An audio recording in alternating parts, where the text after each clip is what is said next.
Hey, and welcome back to the channel. Today I'm going to show you a handy trick called the Nashville numbering system so that you can use it to transpose guitar parts or songs into different keys at the drop of the hat without having to know any complicated music theory. I'm going to show you what it is, why it's useful, and then how it works. So let's go ahead and jump right in. So the Nashville numbering system is something that originated in Nashville, which of course is known for a ton of recording studios, a bunch of great albums obviously recorded in the town of Nashville.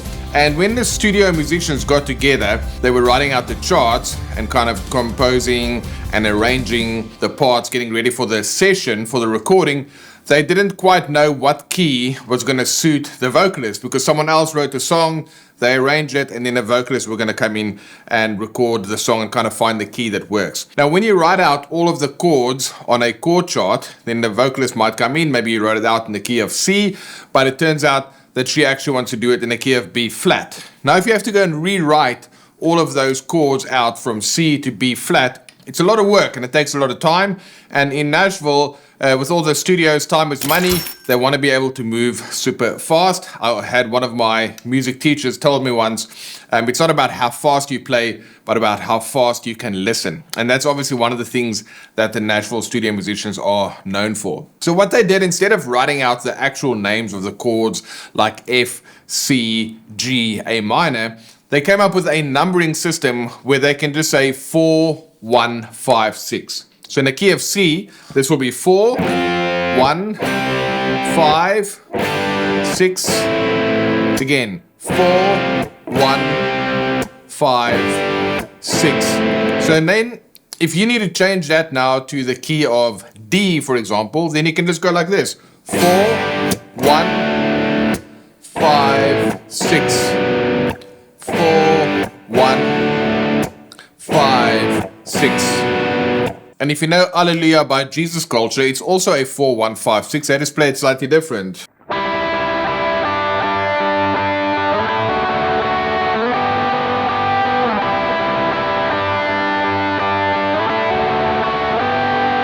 So it's a 4, 1, 5, 6 in the key of C. So that's basically what it is. Instead of calling out the names of the chords, you just call out the numbers. Now the reason that this is important I already explained to you, so that you can change the key at the drop of the hat. So they can just say we're going to do 4, 1, 5, 6 in the key of G.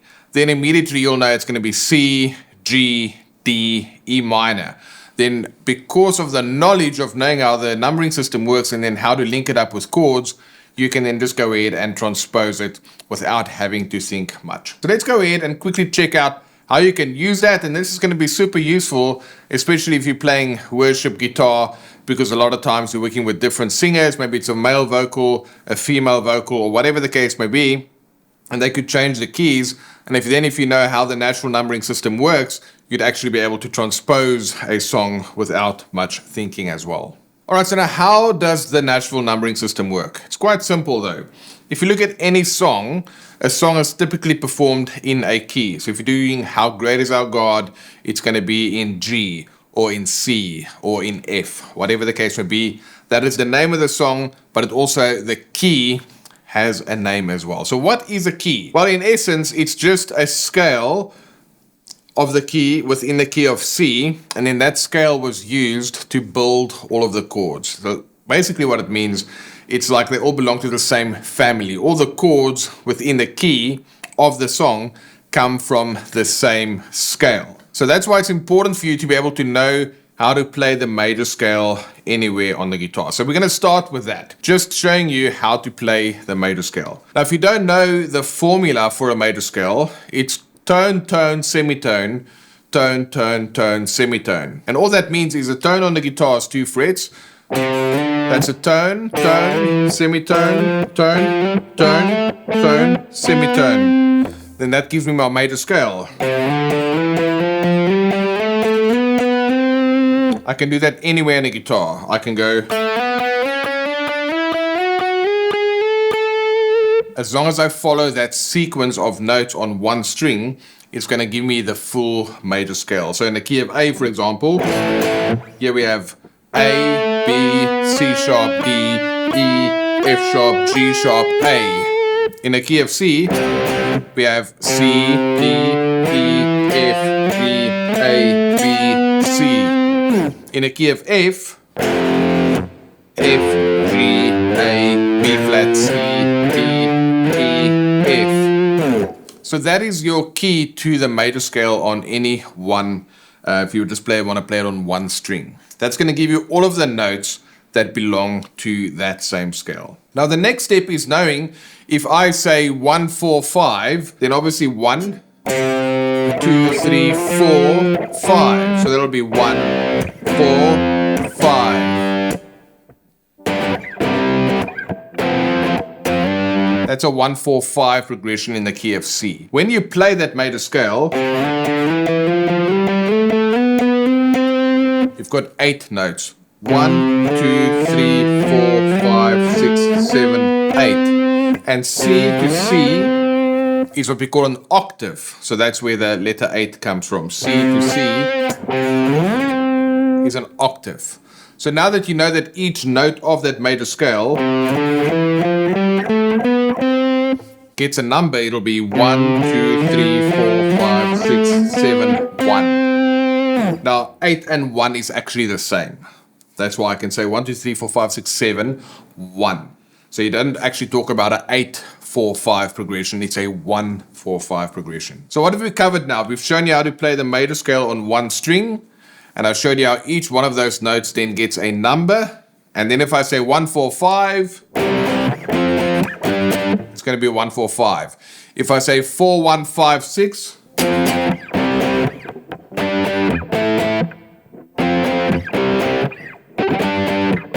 it's going to be 4, 1, 5, 6. If I say 1, 4, 6, 5,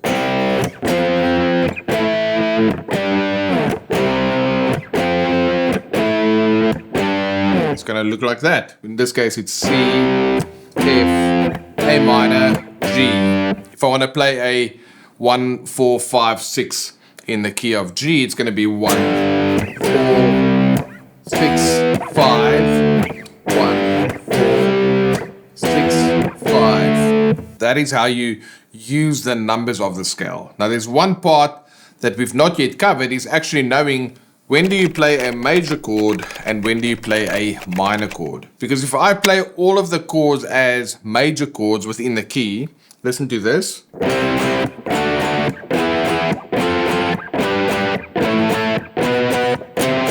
Can you hear that? Doesn't sound like those chords belong to the same family because they all were major chords. If I play them all as minor chords,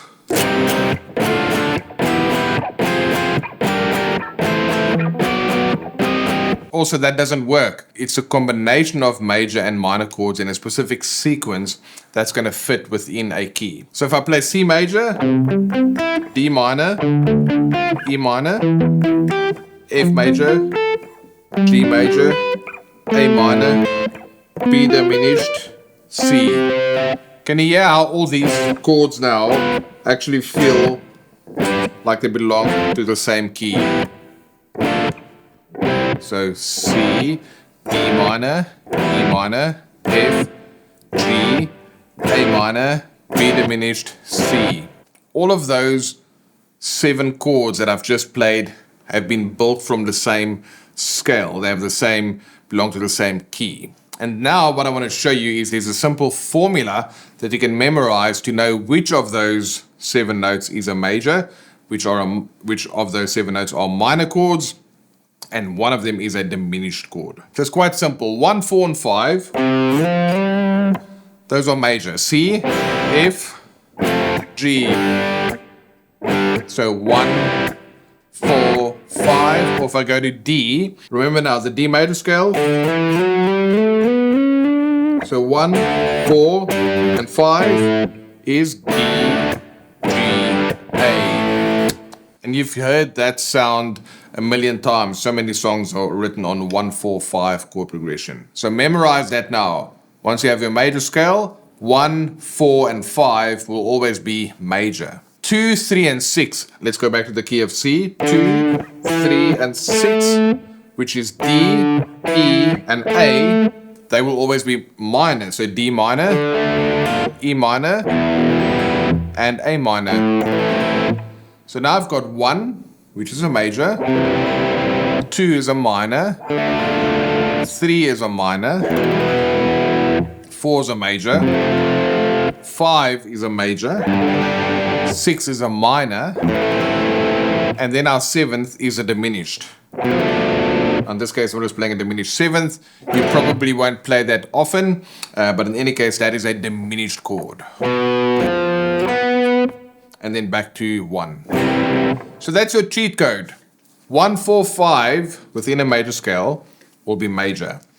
2, 3, 6 within a major scale will always be minor. So that means if I say 1, 6, 4, 5, 1 is C, 1, 6, the 6 is A, 4 is F, and 5 is G. So 1, 6, 4, 5.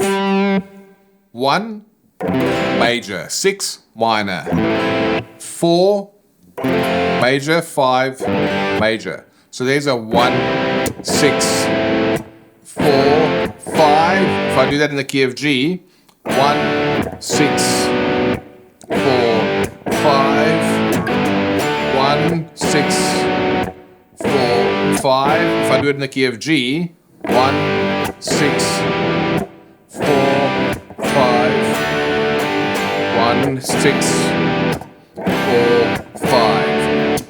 Or 4, 1, 5, 6, or a 2, 5, 1, or a 1, 6, 2, 5, or a 4, 1, 5, 6. Whatever you want to do, those are the different progressions that if I now call the numbers, you know where to find the notes.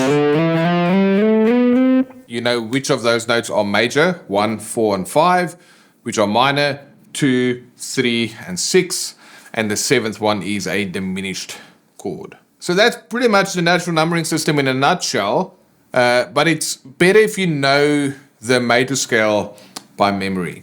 And for that, I would encourage you to check out the circle of fifths. And by the way, if you'd like to get access to a cheat sheet where you get an overview PDF explaining this, as well as a cheat sheet of all 12 keys to show you what the chords are within those keys, you can just check the link in the description and we'll send you over our cliff notes of the natural numbering system specifically made for worship guitarists. And I'll include some famous progressions there for you so you can actually start recognizing, well, Alleluia is 4, 1, 5, 6. So is Waymaker. And so is all these other songs. That way it's easier for you to start memorizing progressions for songs. So you can go ahead and check that out in the description. Now, when you take the circle of fifths, if you look at the C major scale, it has no sharps or flats. If I go 5 notes higher, it's the G, I start there. There's my first sharp, it's an F sharp, and then G. So G major has got 1 sharp. If I go to D major, it's going to have another sharp, which is a C sharp. Now it'll have 2 sharps. A major has 3 sharps. E major has 4 sharps. B major has 5 sharps. That way you can combine your knowledge of the alphabet and just knowing which notes are sharps and flats in the different keys. That way you'll just immediately, if I say 1, 6, 4, 5 in the key of E flat, you'll immediately know what the notes are and of course what the chords are as well. Now you can go in and check that all out in the link in the description. And then if you want to find out more about chord construction, how these chords are built, you can go ahead and check out this video that will show you how the chords and triads are built on the guitar. And then of course on our channel, we've got lots of backing tracks for you to jam along to as well. And now you know what the natural numbering system means. All right, thanks for watching and I'll see you in the next one.